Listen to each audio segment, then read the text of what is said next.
যে আমাদের রিজার্ভ কমছে এবং এটা বাড়ার কোনো লক্ষণ কেউ দেখছে না।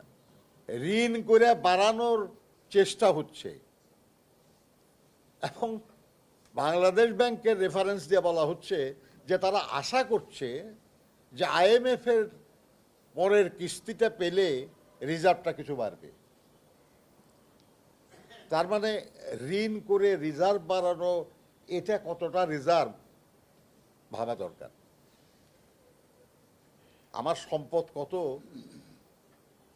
এটার বৃদ্ধি দেখানোর জন্য যদি আমাকে ঋণ করে দেখাতে হয় তাহলে এটা আসলে প্রকৃতপক্ষে কোনো বৃদ্ধি না।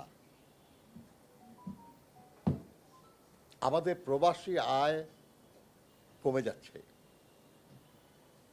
আমাদের রপ্তানি আয় হুমকির মুখে। তাহলে আয় বাড়ার আর সুযোগটা কোথায়?